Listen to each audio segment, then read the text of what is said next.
The sound of crystal shattering against the parquet floor wasn't the loudest thing in the room. No, the loudest thing was the silence that followed. I stood there, frozen, my hand still hovering over the floral arrangement I had been trying to adjust. It was a centerpiece of white hydrangeas and soft pink peonies, exactly what the bride, my younger sister Tiffany, had requested 3 months ago. But apparently, in the twisted logic of the Miller family, 3 months ago was ancient history, and my inability to telepathically predict Tiffany's sudden shift to Dusty Rose was a crime punishable by public execution. I hate it. I hate it all. Tiffany shrieked, her face turning a shade of red that actually clashed with her engagement dress. She swept her arm across the table, sending the vase crashing down. Water soaked into the hem of my pants. Scarlett, you ruin everything. You always do this. You make everything ugly on purpose just to spite me. I looked around the private dining room of the Gilded Oak. The rehearsal dinner was supposed to be intimate, just family and the bridal party. Liam, Tiffany's fiancé, looked like he wanted to dissolve into the wallpaper. His father, Arthur Vance, the CEO of Vance Hospitality and a man worth more than my entire neighborhood, was staring at the puddle of water on the floor with a look of cool, detached judgment. Tiffany, I said, my voice steady despite the trembling in my hands. You approved this mock-up. I have the email signature right here. And the vendor can't switch out 40 centerpieces 12 hours before the reception. It's physically impossible. I don't care about your stupid emails. Tiffany stomped her foot. At 26, she still threw tantrums like a toddler who had been denied a candy bar at the checkout line. The difference was, usually, my parents handed her the candy bar immediately. And right on cue, there was my mother, Linda. She marched over, her heels clicking aggressively on the hardwood. I braced myself. Usually, this was the part where she told me to fix it. Just fix it, Scarlett. Don't upset your sister. Work your magic. I was the fixer. I was the one who smoothed over the rough edges of Tiffany's life so she could shine like the diamond they believed she was. But tonight was different. Tonight, the air felt heavier. Mom didn't look at the broken glass. She looked at me. Her eyes were cold, hard flints of disappointment. You really can't help yourself, can you? She hissed, her voice low but carrying enough venom to poison the entire room.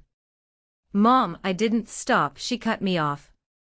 She stepped closer, invading my personal space, forcing me to smell her expensive perfume, a scent I had bought her for Christmas with my bonus check. Look at your sister, Scarlett. Look at her. She is crying the night before the most important day of her life. Because of you. Because you have to make everything difficult. Because you're jealous. The word hung there. Jealous. I wanted to laugh. Was I jealous? I was exhausted. I was 32 years old. I ran the family's event planning business, Miller Occasions, almost entirely single-handedly. I handled the payroll, the taxes, the lawyer fees, and the vendor contracts. I worked 80-hour weeks so my parents could semi-retire and Tiffany could pretend to be an influencer while on the company payroll. I wasn't jealous. I was the engine keeping this rusting ship afloat. I'm not jealous, Mom. I'm trying to explain the logistics. Nobody cares about your logistics. Dad chimed in from the buffet line, wiping grease off his mouth with a napkin. He walked over, standing shoulder to shoulder with Mom. You're embarrassing us in front of the Vances, Scarlett. You're being petty. Arthur Vance cleared his throat.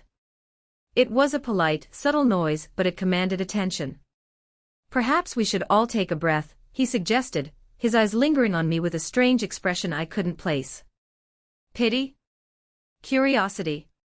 No, Arthur, Mom said, turning a dazzling, fake smile toward him before snapping her glare back to me. Scarlett just needs to understand her place. This weekend isn't about her.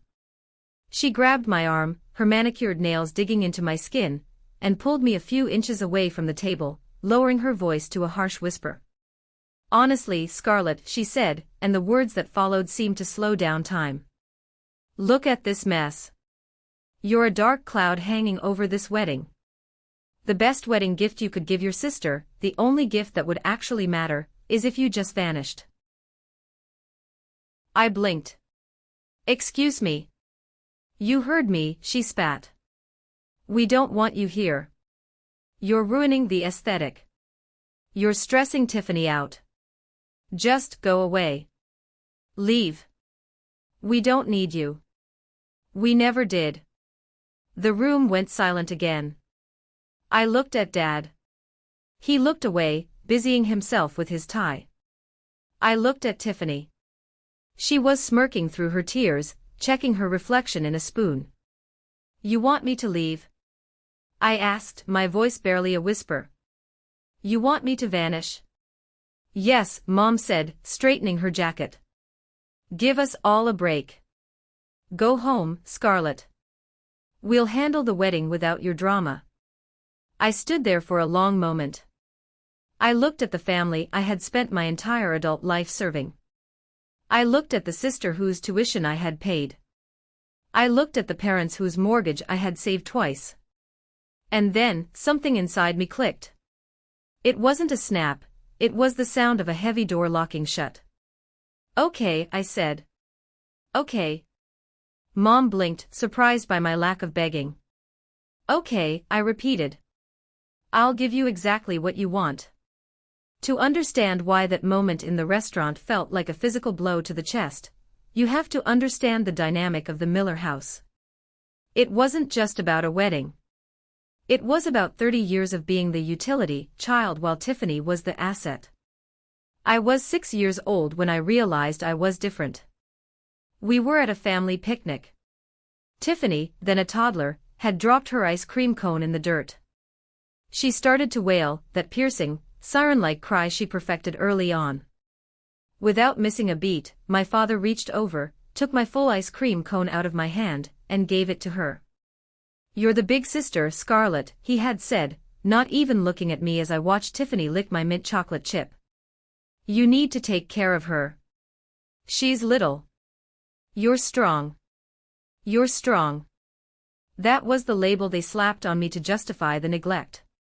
Because I was strong, I didn't need new clothes, I could wear cousins' hand-me-downs. Because I was strong, I didn't need help with homework. Because I was strong, I could work at the family warehouse starting at age 14 while Tiffany took ballet, tap, and modeling classes. By the time I was 18, I had earned a partial scholarship to a university 3 states away. I had a plan. I was going to study business, get a corporate job, and build a life where sharing wasn't a mandate. But the summer before I left, Dad sat me down at the kitchen table. The business, a small party supply rental company back then, was tanking. They had made bad investments. They were facing audits. We need you here, Scarlett, Mom had cried, clutching my hands. If you leave, we lose the house. We lose everything. Tiffany, how will we pay for Tiffany's college if the business goes under? There it was. Tiffany's future. We have my college fund, I had suggested, referring to the savings account my grandmother had started for me. Dad had looked at the floor. About that, we had to dip into it to pay the suppliers last month. They had drained it. My future. Gone. So I stayed. I didn't go to university. I took night classes at the community college while working 60 hours a week to salvage Miller occasions. I modernized our inventory. I built a website. I learned how to negotiate with vendors. Slowly, painfully, I turned it from a failing rental shop into a premier event planning agency. Fast forward 10 years. The business was thriving because of me. My salary, however, remained stagnant. We're reinvesting in the company, Dad would say, driving up in his new leased Mercedes. Tiffany, meanwhile, had flunked out of 2 different colleges, paid for by the company profits, and decided she was a lifestyle curator. Her job at Miller Occasions was social media manager, which mostly meant posting selfies with our inventory and getting in the way. But the real betrayal, the rot at the core of it all, happened 6 months ago. I was doing the quarterly audit. I noticed discrepancies in the company credit card statements. Weird charges. A $5,000 consulting fee to a shell company. A $3,000 charge at a luxury boutique in Milan, when Tiffany was supposed to be at a trade show in Vegas. I dug deeper. I pulled the receipts. In total, Tiffany had siphoned nearly $20,000 out of the company in 4 months. I took the evidence to my parents, my hands shaking with righteous anger. I laid the spreadsheets on the dining table. She's stealing from us, I told them. This is embezzlement. If the IRS sees this, we're dead. Mom picked up the papers, glanced at them, and then sighed. Not a sigh of shock but of annoyance. Scarlett, don't be so dramatic, she said, waving a hand dismissively. Tiffany is the face of the brand. She needs to look the part. These are business expenses. A Gucci handbag is not a business expense, Mom. She's bleeding us dry. She's getting married soon, Dad added, not looking up from his newspaper. She's marrying into the Vance family. Do you know what that means for us? It means security. Let her have her fun. Once she's a Vance, she won't need our money anymore. Treat it as an investment. An investment. I choked out. I haven't taken a vacation in 5 years. I drive a 2014 Honda. And she's stealing 20 grand. You're the provider, Scarlett, Mom said, her voice dropping to that icy tone she used when she was done discussing something. You're good at it. Tiffany isn't built for stress like you are.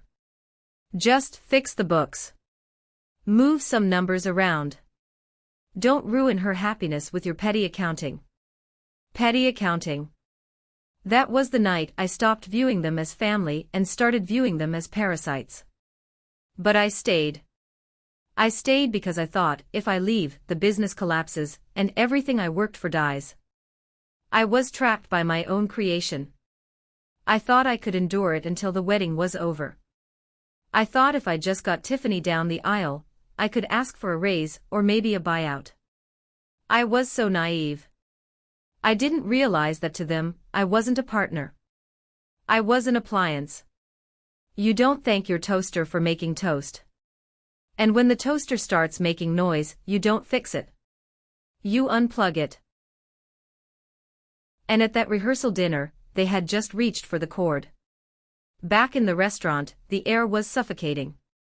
After my mother told me to vanish, I didn't storm out immediately. Old habits die hard.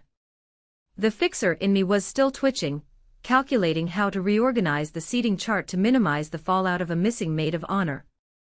But then, the final nail was hammered into the coffin. Tiffany, sensing she had won the territory war with Mom's help, decided to twist the knife. She dried her crocodile tears instantly and looked at me with a smug, triumphant grin. Since you're leaving, Tiffany said, examining her manicure, make sure you leave the company credit card. And the binder. Oh, and I need you to call the helicopter company before you go. I paused. The helicopter company. Yeah, she said casually.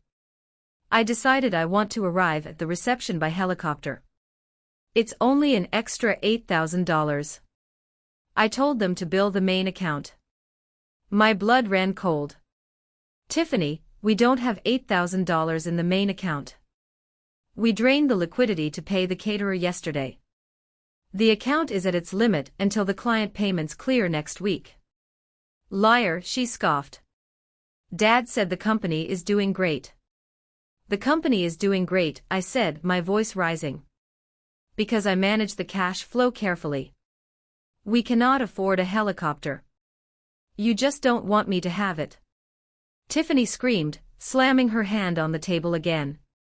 You've been hoarding the money. Mom, she's hoarding the money. She probably stole it for herself.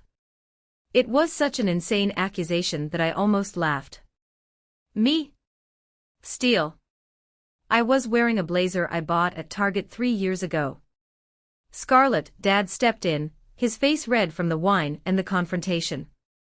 Just give your sister what she wants. Write a check. I can't write a check that will bounce, Dad. That's fraud. Don't you use that tone with me. Dad bellowed. And then he did it. He raised his hand. He didn't hit me, not fully. But he backhanded the air near my face, a gesture of dismissal so violent and disrespectful it felt worse than a slap. It was the way you'd shoo away a stray dog. You are selfish, Dad spat. We gave you a job. We gave you a purpose. And this is how you repay us. By pinching pennies on your sister's wedding day. You are ungrateful. Ungrateful. The word echoed in my head. I looked at Arthur Vance again. He was watching intently, his brow furrowed. He wasn't intervening, this was a family dispute, but he was seeing us. He was seeing them. Ungrateful, I whispered. I thought about the missed parties. The late nights doing inventory in a freezing warehouse. The years I spent mediating their fights. The fact that my name wasn't even on the deed to the building I had paid for. Okay, I said again. My voice was different this time. It wasn't sad. It was hollow. You're right. I've been very selfish. I've been taking up too much space. I reached into my purse. I pulled out the company credit card, the black card that was technically in my name because my dad's credit score was too low to qualify for it back in 2018. I placed it on the table. Then I pulled out the master binder. The Bible of the wedding. It contained every contract, every contact number, every schedule, every payment receipt. I placed it next to the card. Here, I said. You're right, Dad. You're the boss. Tiffany has the vision. Mom has the taste. You guys handle it. I'm clearly just in the way. Finally, Mom huffed, snatching the card. Stop being a martyr, Scarlett. Just go. I'm going, I said. I turned to Tiffany. Have a magical day, Tiff. Really? I hope it's everything you deserve. I turned on my heel and walked out. I didn't look back. I walked through the opulent lobby of the Gilded Oak, past the fountains, past the doorman who nodded at me. I walked straight to my beat-up Honda Civic. I got in, locked the doors, and put the key in the ignition. My hands were shaking so hard I couldn't turn the key. I gripped the steering wheel, waiting for the tears. I waited for the sobbing, the hyperventilating, the crushing weight of rejection. But it didn't come. Instead, a strange sensation washed over me. It started in my chest, a cool, calming clarity. My heartbeat slowed down. The shaking stopped. They wanted me to vanish. They wanted the provider to disappear, so they could enjoy the fruits of my labor without having to look at the laborer. They forgot one thing. I wasn't just the laborer. I was the architect. I was the signatory. I was the bank. I looked at the dashboard clock. 8:15 p.m. The wedding was tomorrow at 4 p.m. Vanish, I whispered to the empty car. Wish granted. I pulled my phone out of my purse. I didn't call a friend to cry. I didn't call a therapist. I dialed the number for Noah, my personal lawyer, and the only friend I had managed to keep outside of the family vortex. Noah, I said when he picked up. I need you to open a file. We're executing the nuclear option regarding Miller occasions. Scarlett. Noah's voice was groggy. What happened? I'm resigning, I said, my voice steady and sharp as a scalpel. And I'm taking my assets with me. Tonight. The nuclear option. Scarlett, are you sure? Noah asked. Once we pull this trigger, there's no going back. This is a declaration of war. They declared war first, Noah, I said, putting the car in gear and pulling out of the parking lot. They just didn't realize they were fighting the person supplying their ammunition. I drove to my apartment, a small, tidy one-bedroom that I paid for with my own money, separate from the tangled web of family finances. It was my sanctuary. I sat down at my kitchen island and opened my laptop. It was time to look at the receipts. You see, I am a meticulous person. You have to be when you run a logistics company. But I was also paranoid. After the incident with the embezzlement 6 months ago, I had started structuring contracts differently. I stopped putting things in the company name if I could help it. I put them in my name. Why? Because my credit was perfect. Because vendors trusted me, Scarlett Miller, not Miller Occasions, which had a history of late payments before I took over. I pulled up the spreadsheet for Tiffany's wedding. The venue, the Royal Botanical Gardens. Contract holder, Scarlett Miller. Payment status, $15,000 deposit paid. $15,000 balance due tomorrow morning. Clause for A.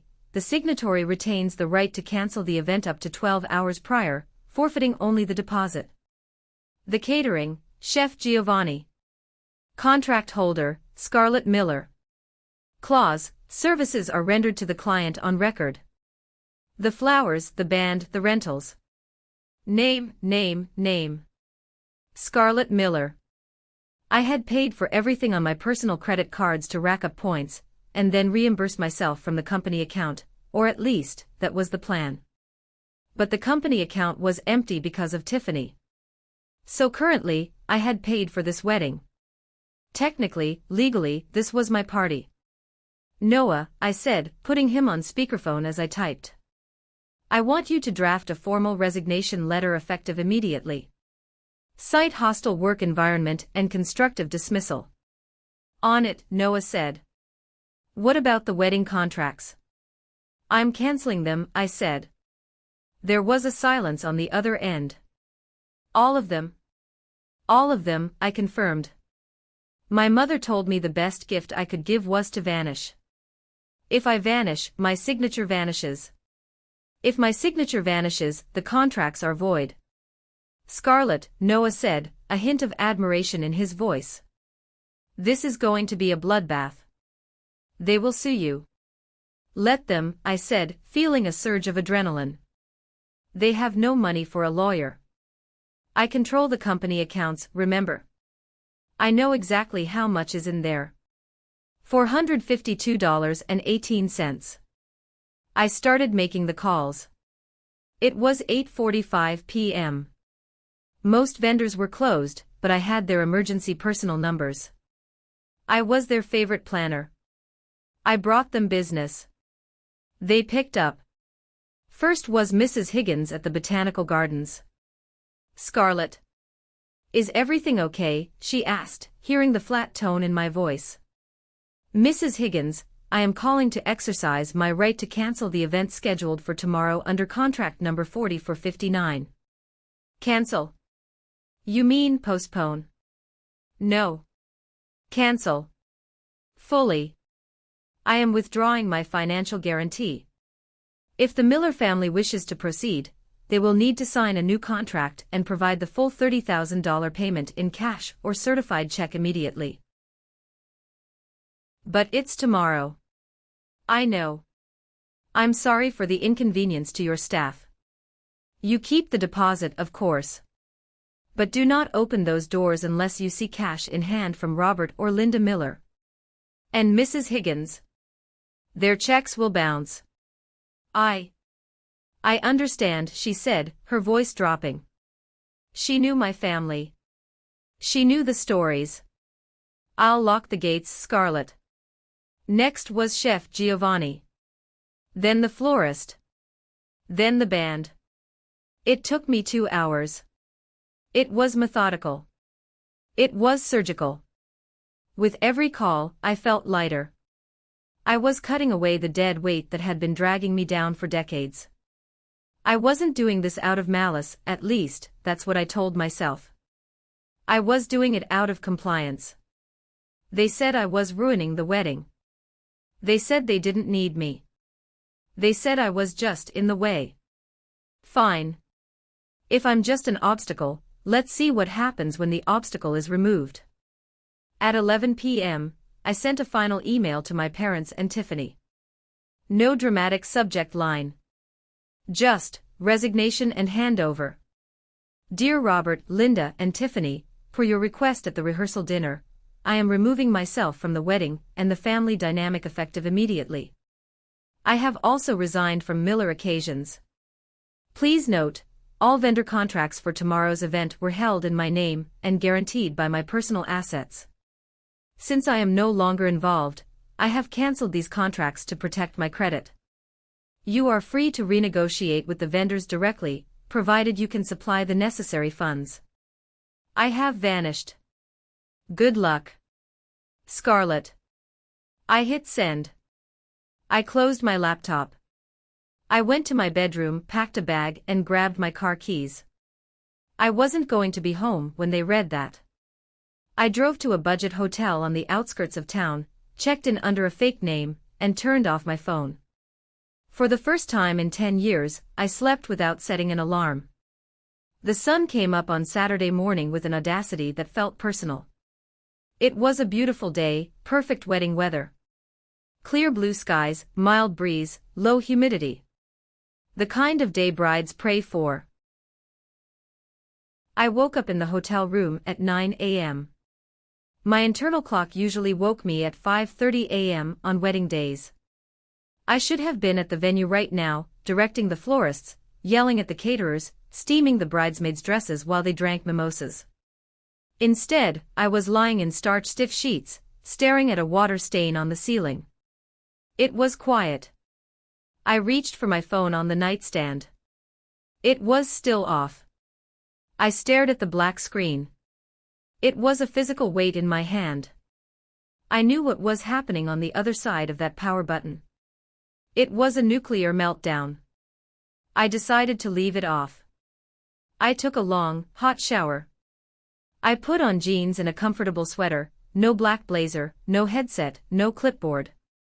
I drove to a small coffee shop 3 towns over, a place where nobody knew the Miller name. I ordered a large latte and a croissant. I sat by the window. The juxtaposition was jarring. Here, the world was slow. The smell of roasted beans, the soft jazz playing on the speakers, the sound of the milk steamer. It was peaceful. But in my mind, I could see the movie playing out in split screen. 9:30 a.m., Mom and Tiffany are waking up at the hotel. They are expecting hair and makeup to arrive. But I booked hair and makeup. I cancelled hair and makeup. 10 a.m., they check their emails. They see my resignation. Denial first. She's bluffing, Dad would say. She's just being dramatic. 10:15 a.m., they call me. Straight to voicemail. They call again. And again. 10:30 a.m., the panic sets in. They call the venue. Mrs. Higgins tells them the gates are locked unless they bring $30,000 cash. Dad checks the bank account. He sees the $452.18 balance. I took a bite of my croissant. It was buttery and flaky. It tasted like freedom. But beneath the satisfaction, there was a gnawing anxiety. Was I terrible? Was I the villain? I had destroyed my sister's wedding. That's what villains do in movies. Then I remembered the helicopter. I remembered the stolen $20,000. I remembered Mom's face when she told me to vanish. No, I told myself. I didn't destroy the wedding. I just stopped subsidizing it. I was the foundation of a house built on sand. All I did was walk away. Gravity did the rest. Around noon, I couldn't resist. I turned my phone on. The device nearly vibrated out of my hand. 47 missed calls from Mom. 32 missed calls from Dad. 56 missed calls from Tiffany. 12 missed calls from Liam, the groom. And the texts. A relentless stream of abuse and desperation. Mom, 10:12 a.m. Pick up the phone, Scarlett. This isn't funny. Mom, 10:45 a.m. Where are the makeup artists? Dad, 11 a.m. Higgins says she won't let us in. Fix this. Now. Tiffany, 11:15 a.m. I'm going to kill you. You are dead to me. Dad, 11:30 a.m. We don't have the money, Scarlett. You know we don't. Pay them. We'll pay you back. Mom, 12 p.m. please. Tiffany is hysterical. Don't do this to your family. And then the tone shifted. Dad, 1 p.m. You ungrateful brat. If you don't show up in 10 minutes, I'm calling the police. Tiffany, 1:30 p.m. Everyone is going to know what a monster you are. I scrolled through them, my face expressionless. They still didn't get it. They were still ordering me around. Fix this. Pay them. Not a single, I'm sorry. Not a single, we were wrong. Just demands. Then I saw a text from Noah, my lawyer. Noah, 1:45 p.m. Just heard from their lawyer, it's your cousin Vinny, the personal injury guy. They are threatening to sue for intentional infliction of emotional distress. I told Vinny to read the contract terms regarding failure to pay. You're in the clear. Stand your ground. I put the phone down. The wedding was supposed to start at 4 p.m. Guests would be arriving soon. Important guests. Investors. The Vance family associates. People who flew in from Europe. They were about to walk into a disaster zone. I felt a twinge of guilt for Liam. He was a nice guy, if a bit spineless.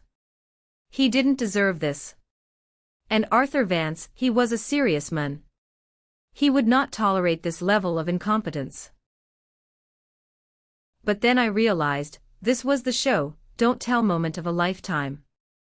I had spent years trying to tell people that my family was incompetent, and that I was the one holding it together. Nobody listened. Now, I didn't have to say a word. I was going to show them. I ordered another coffee. I wasn't there, but I know exactly what happened. I pieced it together later from Mrs. Higgins, the security footage, and the barrage of social media posts that started popping up under the hashtag #MillerVanceWedding. At 3:30 p.m., the chaos was absolute.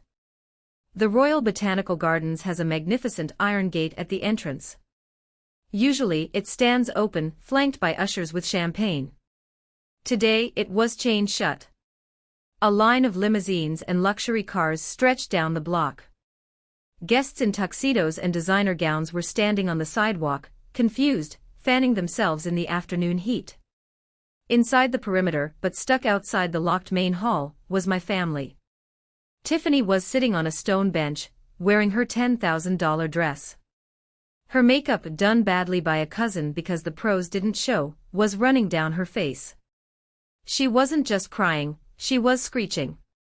She was throwing empty water bottles at the locked glass doors of the venue. Open the door. Do you know who I am? She screamed at the security guard on the other side of the glass. The guard, a stoic man named Frank whom I had hired for a dozen events, simply crossed his arms. No payment, no entry. Ms. Miller's orders. I am Ms. Miller. Tiffany yelled. The other Ms. Miller, Frank corrected. The one with the checkbook. Dad was red-faced, screaming into his phone, presumably at me, though I wasn't answering. He was sweating profusely in his ill-fitting tuxedo. Mom was doing her signature move, playing the victim. She was draped over a garden chair, clutching her chest, feigning a heart attack to garner sympathy from the confused guests who had wandered up to the gate. My daughter, she's abandoned us. Mom wailed to a confused aunt. She stole the money, she locked us out. But the guests weren't buying it. These were smart people. They saw the lack of flowers. The lack of music. The lack of food. They saw a family that hadn't bothered to pay the bill. And then, the Vances arrived. Arthur Vance's Rolls-Royce pulled up. He stepped out, looking impeccable and terrifying. Liam followed, looking pale and nauseous. Arthur walked up to the locked gate. He looked at the chain. He looked at the crowd. He looked at my father, who was currently kicking a flower pot. "Robert," Arthur said. His voice wasn't loud, but it cut through the noise like a knife. Dad froze. He rushed over to the gate. "Arthur. Thank God. There's been a mix-up. Scarlett, she went crazy.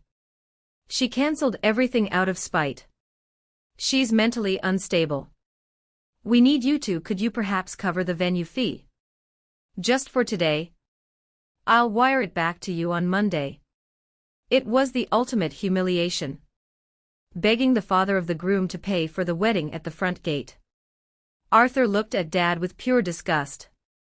"You want me to pay to unlock the doors to my son's wedding? A wedding you have been boasting about financing for a year." "It's Scarlett." Mom interjected, rushing over, abandoning her fake heart attack. "She embezzled the funds. She sabotaged us." Arthur narrowed his eyes. He was a businessman. He knew how to smell a rat. And right now, the rat smelled like cheap cologne and desperation. "Where is Scarlett?" Arthur asked. "She ran away." Tiffany shrieked from the bench.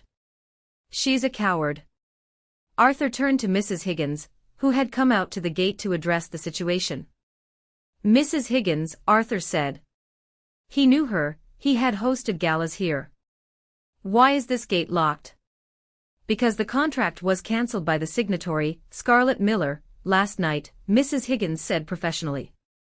"And the outstanding balance of $30,000 was not paid. My policy is strict. No pay, no play. Cancelled." Arthur repeated. "Why?" She cited. "Loss of financial backing," Mrs. Higgins said, glancing at my parents. The crowd murmured. Loss of financial backing. In their circles, that was code for broke. Arthur turned back to my parents. "You told me your company was having its best year. You told me you were expanding." "We are." Dad lied, sweat dripping off his nose. "This is just a cash flow issue." "A cash flow issue is when you can't buy a copier," Arthur said coldly. "Locking 200 guests out of a wedding is a catastrophe." He turned to his son. "Liam. Get in the car." "Dad?" Liam squeaked. "Get in the car. There is no wedding. I am not letting you marry into a family of grifters and liars." "No." Tiffany screamed, hitching up her dress and running toward the gate. "Liam. Don't listen to him. It's Scarlett's fault." "Liam." Liam looked at Tiffany, really looked at her. He saw the rage, the entitlement, the lack of accountability. He looked at his father. Then he looked at the locked gate. He got in the car. Arthur Vance didn't get in immediately. He looked at my father one last time. "Tell Scarlett I want to see her," Arthur said. "Monday morning. My office." Then he got in the Rolls-Royce and drove away. The wedding was over. The guests dispersed, whispering and texting. My family was left alone in the parking lot, locked out of their own fantasy, with nothing but their lies to keep them warm. I watched a video of it later that evening posted by a cousin. Seeing Tiffany scream at the gate gave me a feeling I hadn't expected. It wasn't guilt. It wasn't joy. It was justice. I stayed at the hotel through Sunday. I kept my phone off mostly, checking it only to ensure Noah hadn't reported any actual legal emergencies. There were none. Just threats. On Monday morning, I woke up with a purpose. I put on my best suit, a sharp navy blazer and tailored trousers. I did my hair. I put on my battle armor. I wasn't going to hide. I had done nothing illegal. I had simply resigned. I drove to the Miller Occasions office. I had a key, obviously, and I needed to collect my personal effects and clean my hard drive before I severed ties completely. Also, I knew they would be there. They wouldn't be at home, they would be at the office, trying to salvage the wreckage. I walked in at 9 a.m. The office was a mess. Files were strewn everywhere. It looked like they had been frantically searching for money or contracts over the weekend. My parents and Tiffany were in the conference room. When I walked past the glass wall, they stopped. The silence was instant and violent. "You," Dad growled. He stormed out of the conference room, followed by Mom and Tiffany. Tiffany looked rough, puffy eyes, messy hair, wearing sweatpants.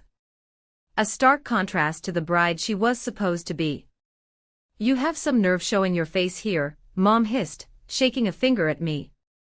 "After what you did. You humiliated us. You destroyed this family." I walked calmly to my desk and started placing my framed diplomas and a few personal photos into a box. "I did exactly what you asked, Mom," I said, not looking up.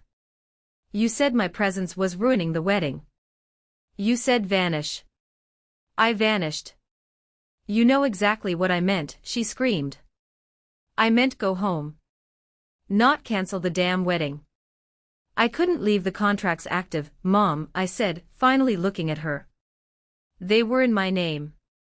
And since you've made it clear I'm not part of this family, I couldn't risk my credit score on your hobbies." "Hobbies?" Tiffany lunged at me, but Dad held her back. "My wedding was not a hobby. It was my life. Liam left me. He broke up with me via text this morning. Because of you." "No, Tiffany," I said coolly. "He left you because he saw who you really are." I just turned on the lights. "We are going to sue you," Dad shouted, his face purple. "I've already called Vinny. We're suing you for damages, for breach of fiduciary duty, for everything." "Go ahead," I said. "And I will countersue for the unpaid wages for the last 5 years. I will sue for the hostility. And I will hand over the forensic accounting of Tiffany's embezzlement to the IRS." The room went quiet. The word IRS has a magical sobering effect. "You wouldn't," Dad whispered. "Try me," I said. "I have the receipts. I have every invoice. I have the credit card statements showing Tiffany's Gucci bags and trips to Cabo charged as office supplies. I have it all backed up on 3 different clouds." I picked up my box. "I'm leaving now. The keys are on the desk. The bank accounts are empty because you drained them, not me. The rent is due on the 1st, good luck." Just then, the front door chimed. We all turned. Standing in the doorway was Arthur Vance. He was flanked by 2 men in suits, his personal security or lawyers, I assumed. My father's demeanor changed instantly. He went from raging bull to fawning puppy. "Arthur," Dad stammered, smoothing his hair. "Please come in. We were just scolding Scarlett. We're handling this. We're going to fix this." Arthur ignored him. He walked straight past my father, past my mother, past the weeping Tiffany. He stopped in front of my desk. He looked at me, then at the box in my hands. "You must be Scarlett," he said. "Mr. Vance," I nodded respectfully. "I apologize for the chaos this weekend. It was not my intention to disrespect your family." "Wasn't it?" Arthur raised an eyebrow. It seemed like a very calculated disrespect. Brutal. Efficient. I held his gaze. "It was necessary." Arthur studied me for a long moment. Then, a ghost of a smile touched his lips. "I like efficiency," he said. Then he turned to my parents. "Robert, Linda," Arthur said, his voice dropping to a terrifying baritone. "I came here to tell you personally that Vance Hospitality is pulling its term sheet. Dad gasped. What? The investment. But Arthur, that was $2 million. We need that for the expansion.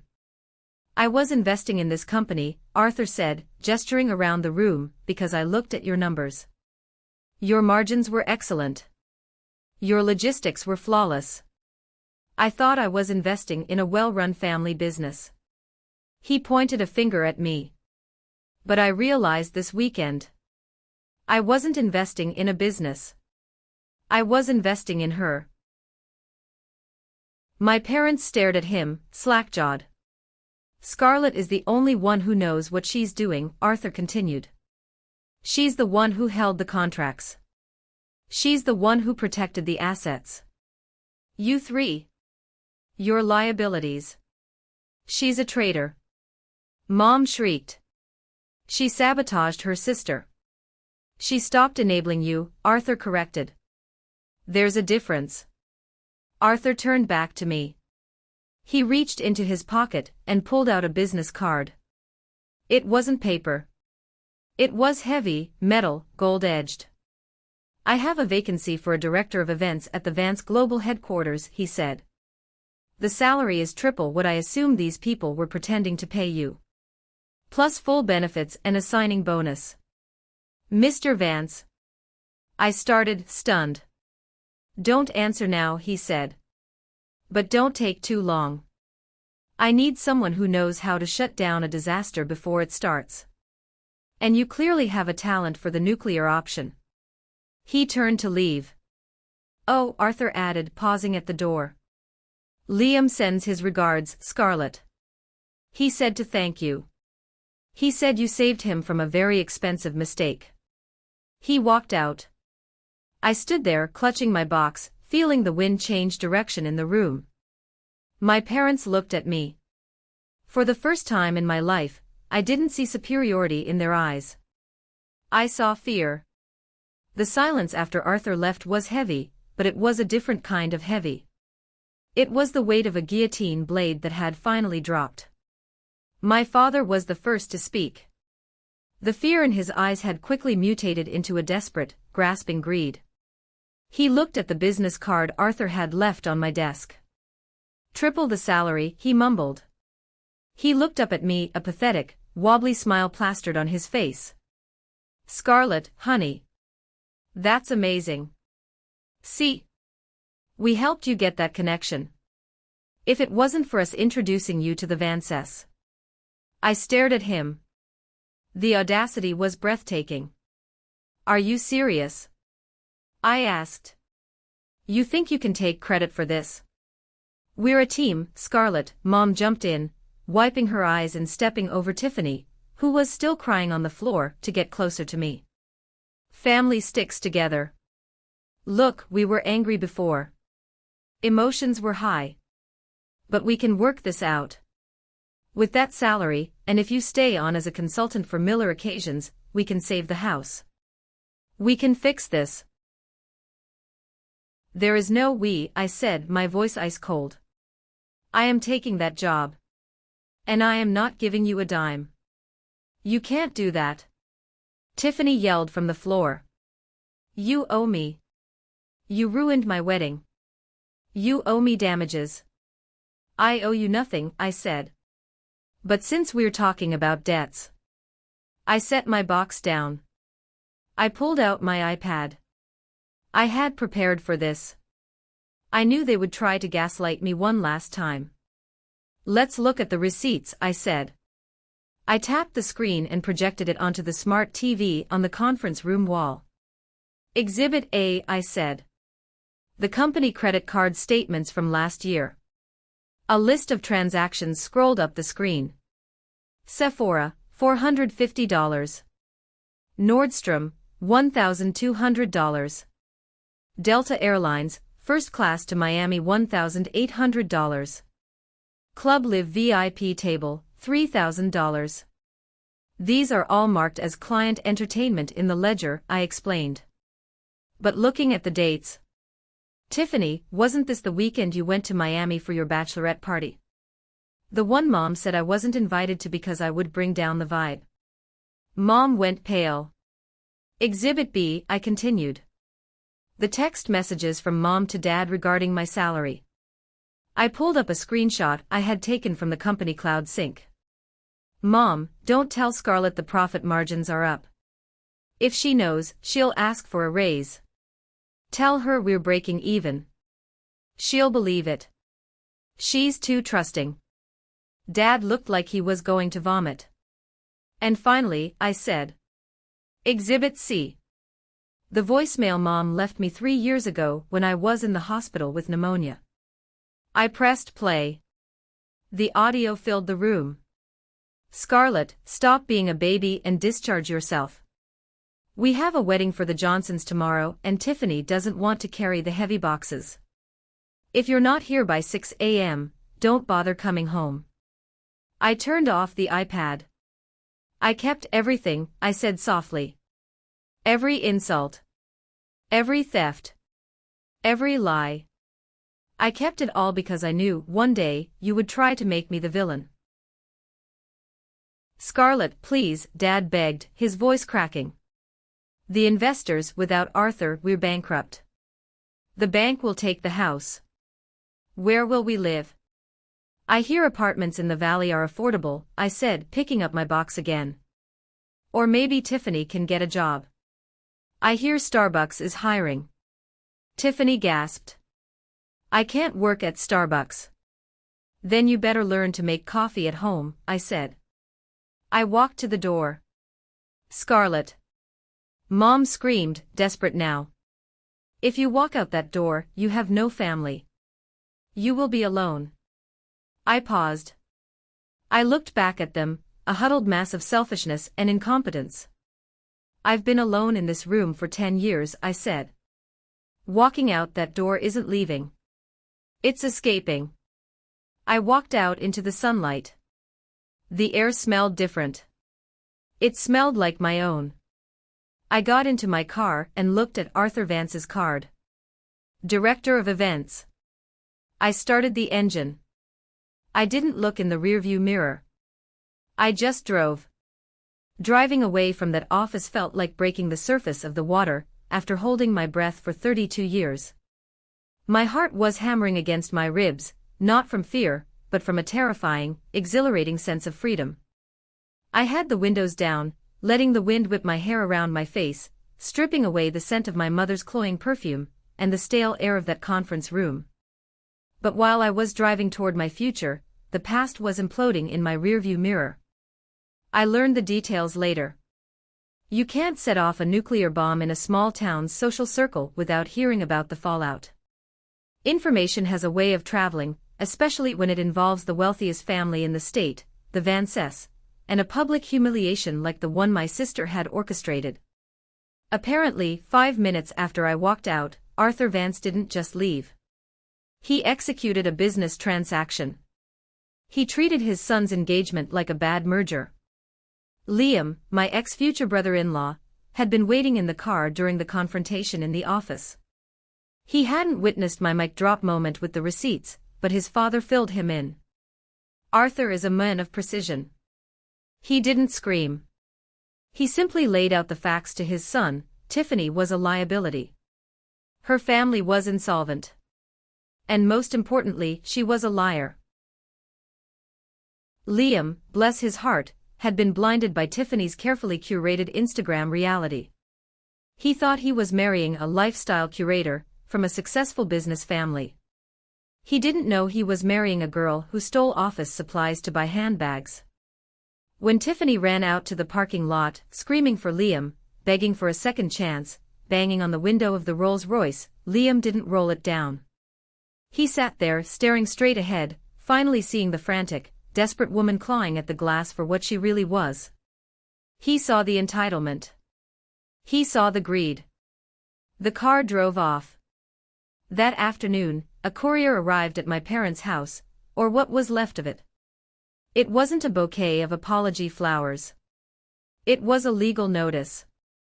Liam was suing for the return of the engagement ring.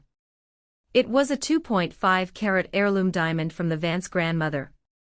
Tiffany had, of course, already lost it.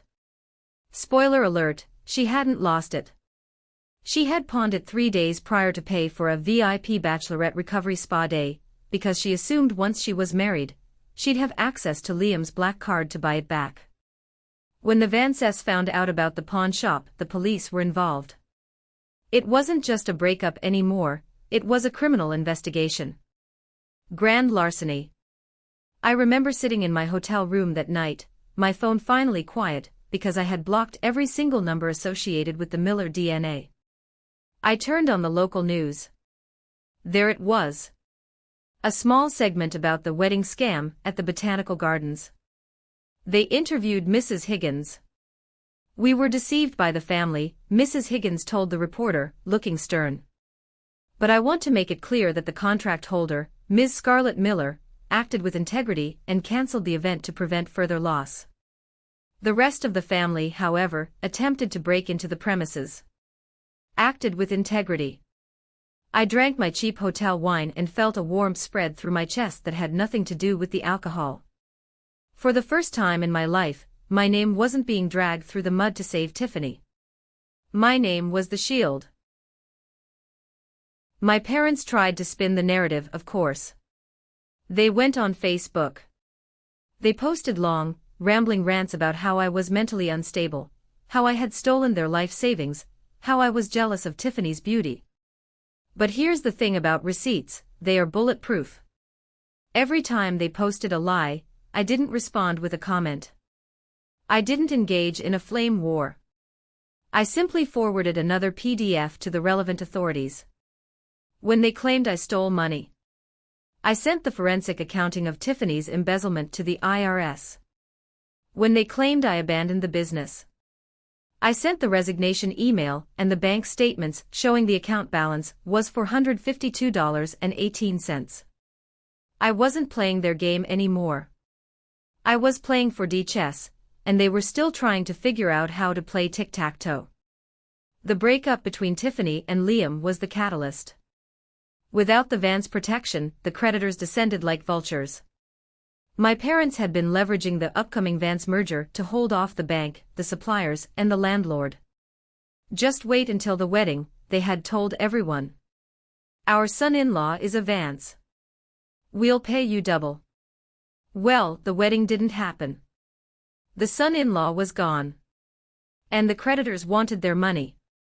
I heard from a mutual friend that Tiffany tried to go to Liam's apartment a week later. She was escorted off the property by security. She screamed that she was pregnant. It was a lie, obviously, another desperate Hail Mary. Liam's lawyer sent a cease and desist letter the next morning. The golden child had lost her shine. She was just a girl in a stained sweatsuit, standing on a sidewalk, yelling at a building she would never live in. And me? I was packing my bags. Real bags this time. I wasn't just moving to a new apartment. I was moving to a new tax bracket. Arthur Vance wasn't joking. The contract he sent over was thick. The salary was, as promised, triple what I had been making, which was actually zero, since my parents rarely paid me on time. But it was the title that got me, Director of Strategic Operations. He didn't just want me to plan parties. He wanted me to fix problems. He wanted the nuclear option. As I signed that contract, I thought about Tiffany and the ring. I thought about the police report. I thought about the justice of it all. They wanted the Vance money so badly. In the end, a Vance did give money to a Miller. He just gave it to the wrong one. The collapse of the House of Miller didn't happen overnight. It was a slow, agonizing crumble that I watched from a safe, sanitized distance. I had moved into a high-rise condo in the city, closer to the Vance HQ. It had floor-to-ceiling windows, a doorman who actually smiled at me, and a kitchen island made of marble that I didn't have to share with anyone. But you know how it is. You can block the numbers, you can filter the emails, but you can't block the grapevine. About 2 months into my new life, I got a call from my Aunt Carol. Carol was Mom's sister, a woman who specialized in guilt trips and tuna casseroles. I hadn't blocked her because she usually stayed out of the drama. "Scarlett," she sighed into the phone. I'm calling about your mother. Is she sick? I asked, my hand tightening around my coffee mug. Old instincts flared up. Do I need to go to the hospital? Do I need to pay a bill? No, she's not sick, Carol said. She's homeless. I blinked. Excuse me. The bank took the house, Scarlett. The foreclosure went through yesterday. The sheriff came and put a padlock on the door. I walked over to my window and looked out at the city skyline. I felt nothing. No panic. No urge to rush over with my checkbook. Where are they staying? I asked calmly. They're at a Motel 6 off the interstate, Carol said, her voice dripping with judgment. All three of them in one room. Tiffany is sleeping on a cot. It's disgraceful, Scarlett.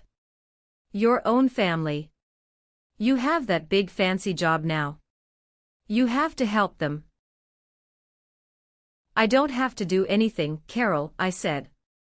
How can you be so cold, she snapped. They are your parents. They raised you. They didn't raise me, I corrected her. I raised myself. And then I supported them for 10 years. I paid that mortgage, Carol. I paid it every month until they kicked me out. If they lost the house, it's because they spent the mortgage money on Tiffany's image. But they're suffering. Good, I said. Maybe suffering will teach them how to budget. I hung up. Then I blocked Carol. I found out later the details of the eviction. It was humiliating. The neighbors watched as the contents of the house were hauled out onto the lawn.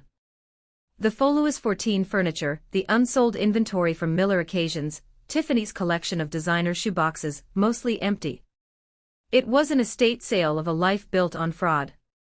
Miller Occasions, the company I had built from the ground up, was dissolved. Without me managing the logistics, they had missed 3 major events in a row. Brides sued. Corporate clients demanded refunds. My father, who couldn't organize a 2-car parade, tried to run it himself. He ended up booking a vegan catering company for a Texas barbecue festival. The lawsuits piled up like snowdrifts. They lost the warehouse. They lost the delivery van. They lost the reputation. But the sweetest, darkest piece of information came from Noah, my lawyer friend. You'll never guess what happened with the IRS audit, Noah told me over drinks one night. Tell me, I said, sipping a martini that cost more than my hourly wage used to be. Since you handed over the proof of embezzlement, the IRS went through your dad's books with a fine-tooth comb. Turns out, he hadn't paid payroll taxes in 3 years. He was pocketing the withholdings. I knew the numbers looked off, I shook my head. I told him to fix it. He didn't. And because you resigned and reported the irregularity before the audit hit, you are completely in the clear. But Robert? He's facing heavy fines. Maybe even jail time for tax evasion. And Tiffany? She's technically an accomplice, Noah grinned. Since she was the one spending the stolen funds. She's currently working out a payment plan with the government. Her wages are being garnished. Wages? I raised an eyebrow. Tiffany has a job? She does now, Noah laughed. She's working at the mall. At a kiosk selling hair straighteners. I threw my head back and laughed. It wasn't a nice laugh. It was a guttural, primal release. The image of Tiffany, the girl who demanded helicopters and dusty rose peonies, standing in a mall aisle, harassing teenagers to buy cheap hair tools, was the poetry of the universe writing itself. I wasn't surprised they were suffering. I was surprised at how quickly they collapsed without me. I was the load-bearing wall. They took a sledgehammer to me, thinking I was just drywall, and then acted shocked when the roof caved in on their heads. I spent that night looking at my own bank account. For the first time in history, the number was growing, not shrinking. I had a savings account. I had a retirement fund. I had a just because fund. I bought a new car the next week. Not a Honda. A sleek, charcoal gray Audi. I drove it off the lot and didn't feel a shred of guilt. I didn't hear from my parents directly for a while after the foreclosure. I assume they couldn't afford a phone plan that included long distance, or maybe they were just too ashamed. Or maybe, just maybe, they finally realized that I wasn't coming back. The silence was the best gift they ever gave me. 6 months passed. My life at Vance Hospitality was demanding, intense, and absolutely wonderful. Arthur Vance was a tough boss. He expected perfection. If a report was late, he didn't yell, he just looked at you with those piercing gray eyes and asked, "Is this the best you can do?" But he was fair. When I saved the company $50,000 on a linen contract for the hotel chain, he didn't take credit for it. He announced it in the board meeting. "Scarlett Miller found an efficiency we all missed," he said. The executives nodded at me with respect. Respect. That was the drug I was addicted to now. I wasn't the fixer anymore. I was the director. I had a team. I had an assistant named David who actually brought me coffee. The first time he asked, "Scarlett, can I get you anything for lunch?" I almost cried. I was so used to being the one fetching the salads. I was traveling, too. London, Tokyo, Dubai. I was overseeing events in ballrooms that cost more to rent for an hour than my parents' house was worth. One afternoon, I was in the executive lounge of the Vance Hotel in Chicago, going over the blueprints for a charity gala. I was wearing a tailored cream suit, something I never would have dared to wear in my old life because I was always carrying dirty boxes or crawling under tables to tape down cables. "Ms. Miller." I looked up. It was Arthur. He was holding 2 glasses of champagne. "Mr. Vance," I stood up. Sit, he waved me down. He handed me a glass. "I just got off the phone with the legal team. The merger with the European group went through. Your strategy for the launch event was the tipping point. They were impressed."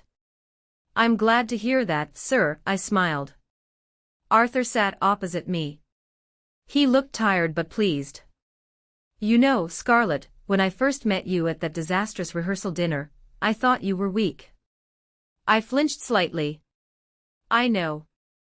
I saw a woman letting her family walk all over her," he continued. "But then, when you walked into my office that Monday, I saw something else. I saw a survivor. And I saw someone who knows the value of $1 because she's had to fight for every single one." He took a sip of his drink. "You remind me of myself," he said. "My family didn't have money either. I had to claw my way up. People like us, we don't take things for granted." "No, we don't," I agreed. "I have a question," Arthur said, leaning forward. "Do you miss them?" He didn't have to specify who. I looked at the bubbles rising in my glass. Did I miss them? Did I miss the anxiety? Did I miss the feeling of being an ATM with a pulse? Did I miss the way my mother looked at me like I was a stain on her carpet? "I miss the idea of them," I said honestly. "I miss the family I wanted them to be. But I don't miss the people they actually are." Arthur nodded. "Good answer. Because the past is a heavy anchor, Scarlett. You can't sail if you don't cut the chain." "I cut it," I said. "And I threw the chain overboard." That evening, I went out for dinner with some colleagues. Not work friends, real friends. People I had met in the city. Smart, funny, independent women who didn't know about my trauma and didn't ask for loans. We laughed. We ordered appetizers. I paid the bill for the table, not because I had to, but because I could. And because I wanted to treat them. It felt different. Generosity, when it's a choice, feels like power. Generosity, when it's an obligation, feels like theft. I realized then that I wasn't just Scarlett the provider anymore. I was Scarlett the individual. I had hobbies now. I took a pottery class on Thursdays. I read books that weren't about event planning. I was dating a nice guy named Mark, an architect who opened doors for me and never, ever asked me to fix his life. I was happy. But the universe has a funny way of testing you just when you think you've graduated. A week later, I received an email. It bypassed my spam filter because it came from a generic Gmail address. Subject: please read. Emergency. It was from Tiffany. Scarlett, I know you hate us. I know we messed up. But Mom is in the hospital. She had a stroke. It's bad. We don't have insurance. Dad is losing his mind. Please. We need you. Not for money. Just come say goodbye. She might not make it. Tiffany. I stared at the screen. My heart did that familiar lurch. Mom. Stroke. Dying. The old Scarlett would have grabbed her keys. The old Scarlett would have driven through the night. The old Scarlett would have put the hospital bill on her credit card. I sat there for a long time. I read the email again. I looked for the manipulation. Not for money. That was a new touch. Come say goodbye. I called Noah. Check it, I said. Call the hospitals in their county. Find out if Linda Miller is admitted. Noah called me back 10 minutes later. She's there, Noah said. St. Jude's Medical Center. Admitted this morning. Is it a stroke? According to the nurse, it's a stress-induced panic attack. She fainted. They're keeping her for observation, but she's stable. She's discharged tomorrow. I closed my eyes and exhaled. Panic attack. Not a stroke. Not dying. They were doing it again. They were using a medical crisis to bait the trap. Come say goodbye. They wanted me in the room. They wanted to guilt me. They wanted to see if the ATM still worked. I opened the email reply. Tiffany, I have confirmed with the hospital that Mom is stable and being discharged tomorrow for a panic attack. I am glad she is okay. I will not be visiting. Do not contact me again. Scarlett. I hit send. I felt a pang of sadness. Not for my mother, but for the fact that even at rock bottom, even in a hospital bed, their first instinct was to lie to me. To manipulate me. They hadn't changed. And that meant I couldn't go back.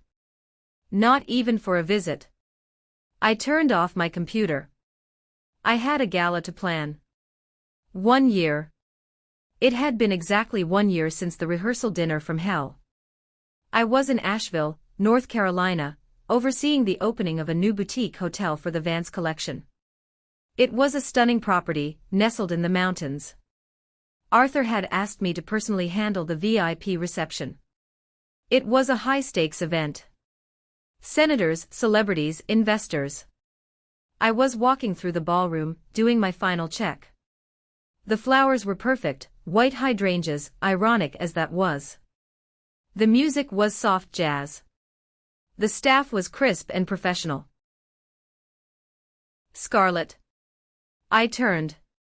It was David, my assistant.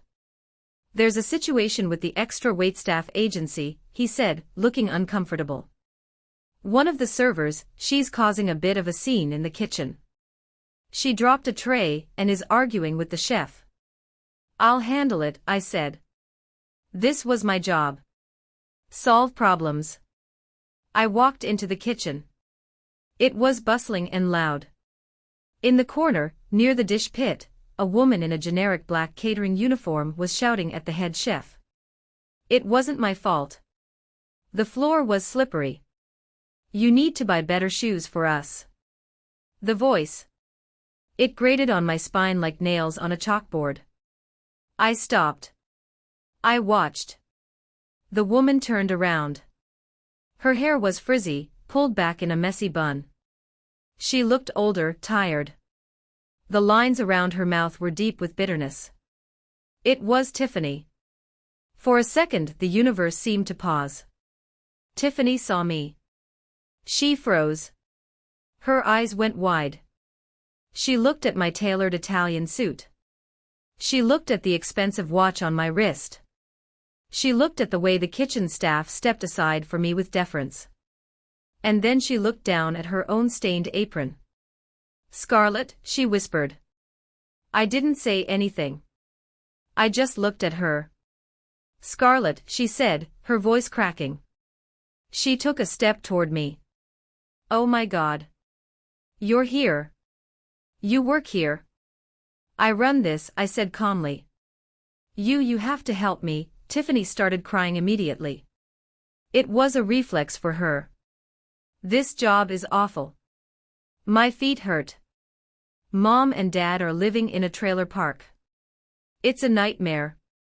You have to get me a better job. You can hire me.